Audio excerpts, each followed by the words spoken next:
Shalom, saudara-saudara yang dikasihi Tuhan. Senang bisa berjumpa dengan saudara di dalam program Renungan Harian Kiai Sangkrah tepat pada hari ini, hari Selasa tanggal 5 Agustus 2025. Mari saudara, dimanapun saat ini saudara berada, bersama-sama kita akan berdoa, memohon pimpinan dan hikmat dari Tuhan. Mari bersama kita berdoa.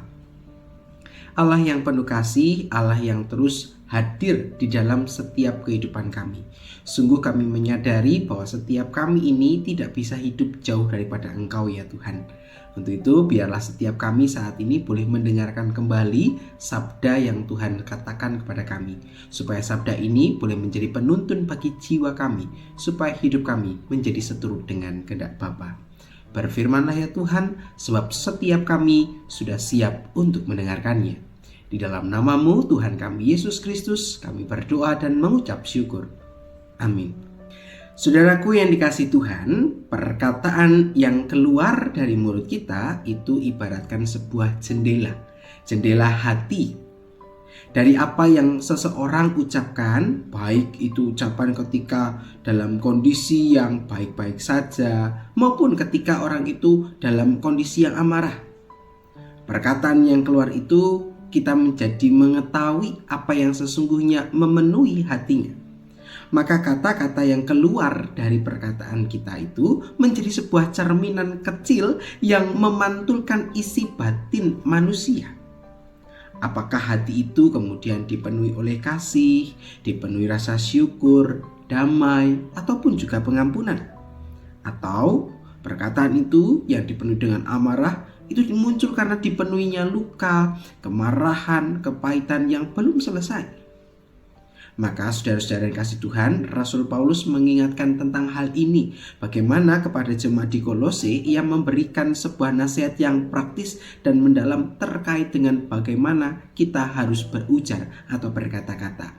Mari bersama kita simak di dalam Kolose pasal yang keempat, ayatnya yang ke-6. Demikian bunyinya. Hendaklah kata-katamu senantiasa penuh kasih, jangan hambar, sehingga kamu tahu bagaimana kamu harus memberi jawab kepada setiap orang. Saudara-saudara yang kasih Tuhan, ini bukan tentang sekedar sebuah ajakan yang diberikan oleh Rasul Paulus kepada di jemaat Kolose. Bagaimana mereka harus berbicara dengan sopan, dengan santun. Tapi dalam bagian ini Paulus sedang mengajak setiap kita untuk membentuk yang namanya sebuah kebiasaan hati, suatu gaya hidup yang terpancar dari kedalaman relasi kita dengan Kristus.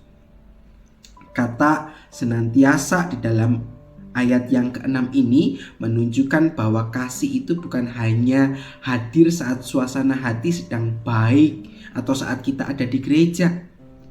Paulus ingin mengingatkan kepada setiap kita supaya kasih itu menjadi nafas dalam setiap percakapan kita. Bahkan dalam momen-momen yang sulit sekalipun, mungkin ketika kita sedang lelah, kita tersinggung, kita diperlakukan tidak adil, dan banyak hal lainnya, bagaimana kemudian Paulus mengajak setiap kita untuk merespon dengan penuh kasih.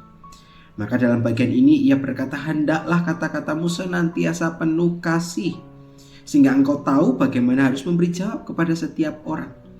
Maka saudara-saudara yang kasih Tuhan, orang yang hatinya dikuasai oleh kasih Kristus itu akan terlihat sangat berbeda dengan orang-orang yang tidak dikuasai oleh kasih Kristus. Ciri yang pertama, ia tidak terburu-buru dalam menghakimi. Ketika dia mendengar, maka dia mencoba untuk memahami, kemudian menyadari betul akan posisi-posisinya dan kedudukannya, sehingga kemudian dia tidak terburu-buru, lebih mencoba memikirkan terlebih dahulu, memprosesnya di dalam pikiran. Yang kedua, orang yang dipenuhi oleh kasih Kristus, ia akan mampu untuk mendengar dengan sabar. Untuk itulah Tuhan menyediakan kita 2 telinga dan 1 mulut. Artinya kita diminta untuk lebih banyak mendengar daripada berbicara. Dan yang ketiga, orang yang dipenuhi oleh kasih Kristus itu ia bisa menyampaikan kebenaran dengan kelemah lembutan. Kontennya atau isinya menjadi satu hal yang benar. tetapi kemudian dibawakan dengan kelembutan, bukan dengan amarah ataupun dengan kondisi yang membentak-bentak. Karena kalau dengan membentak-bentak, maka kebenaran itu menjadi tidak ada maknanya. Dan yang keempat, orang yang dikuasai oleh kasih Kristus, ia akan tahu bahwa setiap kata itu bisa menjadi benih.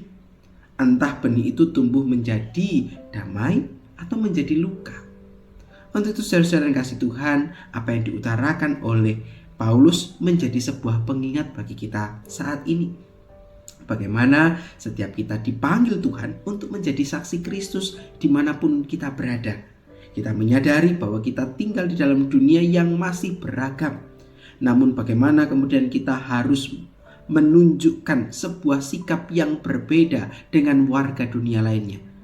Dan menunjukkan kasih di dalam setiap kehidupan kita. Maka untuk menjadi saksi Kristus itu tidak selalu lewat khotbah, tetapi juga lewat cara hidup kita, cara kita berkata maupun cara kita dalam bertindak. Untuk itu, sudahkah setiap kita mencerminkan kasih yang Yesus ajarkan lewat setiap perkataan-perkataan yang kita keluarkan? Atau jangan-jangan tanpa kita sadari, perkataan atau respon kita telah menyakiti orang-orang di sekitar kita. Biarlah firman yang hari ini Tuhan sampaikan kepada kita boleh menegur dan juga mengingatkan kita bagaimana kita harus berkata-kata dengan bijak dimanapun dan apapun yang menjadi kondisinya. Biarlah kasih Tuhan itu sendiri yang akan terus menuntun dan mengingatkan setiap kita. Mari bersama kita akan menutup permenungan ini di dalam doa kembali kepada Tuhan. Kita berdoa.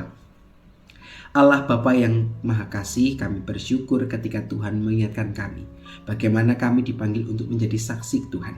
Maka ajarlah kami, bimbinglah kami dan tuntun kami supaya dalam perkataan-perkataan kami boleh mengatakan dengan penuh kasih dan kebijaksanaan.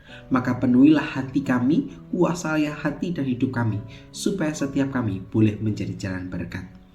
Tuhan, kami serahkan seluruh kehidupan kami hanya ke dalam tangan cinta pengasihan Bapa. Tuntunlah kami supaya hidup kami boleh semakin seturut dengan kehendak Tuhan.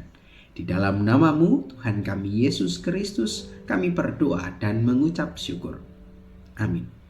Saudaraku yang kasih Tuhan, demikianlah permenungan kita hari ini. Selamat berjalan bersama dengan Tuhan, selamat menyatakan kasih dimanapun kita berada.